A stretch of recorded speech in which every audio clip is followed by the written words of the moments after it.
What's up, guys? It's Rey-Jay back with another video. And in this one, I want to break down what's happening with SPY, Tesla, and the overall markets. I'm also going to break down a very, very important warning I have about the markets for tomorrow. Just know that I am not a financial planner, so take nothing I say as financial advice.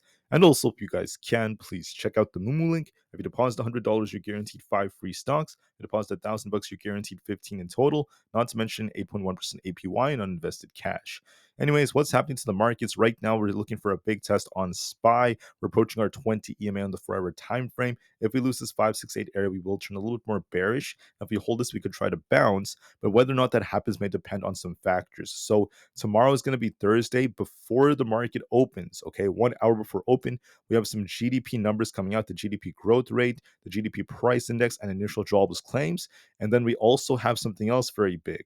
A little bit before the market opens, we have Collins and Kugler giving speeches from the Fed, and then we have Jerome Powell giving a speech before the market opens tomorrow. So what this means is, if you're holding something overnight, whether it's calls, whether it's puts, it's up to you. Whether you're holding some kind of spread, it's up to you. Whatever you want to do. But just know, if you hold overnight, and let's just say your brokerage account can't let you exit the position or do anything before market open, then that means you have to hold through Jerome Powell's speech, because between the time the market closes now and the time the market opens tomorrow, a lot of people can't really do anything about their positions. So Jerome Powell will be giving a speech tomorrow before the market opens. He could cause the market to gap up and start pumping. He could cause the market to dump really hard. Who knows what's going to happen? So my point is, you have to be very careful. Okay, will Jerome Powell cause us to bounce, start pushing to new all-time highs, or will he cause a rug pull, and is the market about to see a big down move? I don't know, guys. It really depends on what he says, so we'll have to just wait and see. It also depends on the reaction we get. So even if Jerome Powell says the same speech, sometimes they use him as an excuse to cause the market to dump or pump, regardless of what he even says. So it's very, very tricky. My point is, remember, there's going to be a lot of manipulation tomorrow morning with Jerome Powell's speech before market opens. So if you want to hold overnight, that is your choice. You could make a lot of money. You could be doing well. If you don't want to hold overnight, then you have the opportunity to exit your position as the market closes in just a couple of minutes. So if we lose 568, it could be a dump coming to SPY. If we hold this, we could try to rebound. We will see what Jerome Powell causes. For Nvda, we are holding up very nicely. If we break 125, we're looking for a squeeze into the high 120s, very close to 130. I mean, if we don't hold above 125, we're looking for 122 as our support. If that fails us, we start dipping back down to this resistance. Overall, we look more bullish on Nvidia, so we'll see how things end up going. For Bitcoin, we are dipping right over here. So we have basically the 62,500 area to 63,000 areas, our support zone. We'll see if we bounce off this or not, but overall, Bitcoin may dip a little bit more. So be very, very patient. Okay, so it might dip a little bit. We'll see if Jerome Powell causes a bounce or not tomorrow morning. That's going to be the next big catalyst. For Tesla, I just want to call out, this looks very bullish. It's still holding up very, very well. It has the potential to go up to the 270s very soon, looking at this nice cup that's forming. We'll see if we get a dip first before it continues to squeeze or not, depending on what Jerome Powell says. But nonetheless, approaching deliveries next week, it does look like it's going to be squeezing very high. For others out there, we also have, I'm going to talk about ES first. ES is doing a good job at holding up, but we have 5,800 as resistance. And I just want to mention that, hold on, that's not ES. This is ES right here. We have our 20 EMA as support at 57.73. If we lose this, we could dip a little bit lower. There's going to be a risk of us coming down to about 57.50. If we hold this, we could try to bounce. We'll see if we lose support. This will be determined by Jerome Powell, in my opinion, so get ready for that, and also the factors for tomorrow morning. If NQ loses 20,000, we're looking for a dump to about 19,800, closer to the 50 EMA down here. If we break 20,200, we're looking for a pump. This could dip a little bit, but then we'll see if we hold our 20 EMA or not.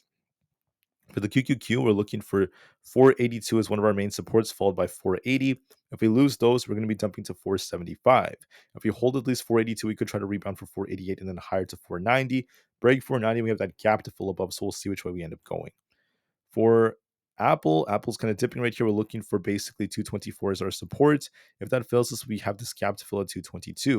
We have a 225.8 as resistance. If we break that, we turn back up. So we'll just have to see how things end up going. For the IWM Russell 2000, we're looking a little bit more bearish. It looks like it wants to dip down to at least 116 now. The 116s could be coming, but we'll see if we bounce or not. Still looks kind of bearish to me. We'll see how it responds to Jerome Powell's speech, but nonetheless, it looks more bearish. Coinbase is now, it's turning back down. We're looking for 165 as our main support. We'll see if we bounce off that or not. We might dip a little bit more towards 165, and we'll see if what kind of reaction we get by tomorrow. Amazon might be testing 191.5. We'll see if we get a big bounce off that or not. That will be dependent on what catalysts come out for tomorrow. Meta's looking more bullish. We have 575 as resistance. We'll see if we break 575 and push to 580 or not, or do we dip back down to 565? It looks more bullish. It looks like it wants to go up higher, so we'll see if that ends up being the case. Microsoft is looking more bullish as well. We have resistance at 432. If we break the 432s, we're looking for a big push for 436. If we don't break that, we're looking for 420, 428s to be revisited. But this looks more bullish, so watch for that. For Google, we're also in the middle. If we lose 163, look for a dip for 161. I am concerned considering there's a head and shoulder, so it does have downside potential. So we'll see which way we go from here. With that being said, I appreciate you guys so much for listening. Tesla is still outperforming the market, whereas the market is just kind of consolidating right now.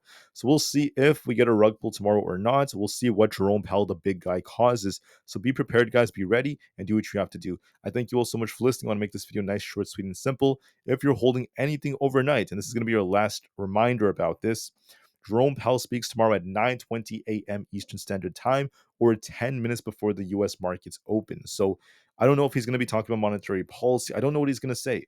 Okay, if he does, keep the whole very, very dovish tone he's had, if he remains very, very ambiguous, it might not affect the market as much. If he says something about how the Fed is open to cutting rates again and maybe entering a rate cutting cycle, it could still fuel another rally in the market. So you never know what's about to happen as the market holds up. One more thing is that on Friday we have PCE data, so he might be kind of like saying things in preparation for that. So we'll see. I mean, I'm honestly not really a fortune teller. I can't predict exactly what he's going to say, so we'll just have to wait and see how it goes. All right, so this is going to be your last warning of the day. If you're holding anything overnight, be careful. Be very, very careful. I would personally not really risk too much. One could argue this about the VIX. This is going to be the last thing I talk about. So the VIX still has this gap down here to fill. We still have this gap down here. I wouldn't say we fully filled this gap.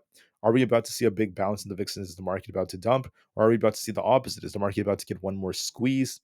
We'll have to wait and see. We are approaching the month of October, which is known for being one of the most bearish months of the year. So we will see if the market's about to form a top or if we're about to see something that's the exact opposite.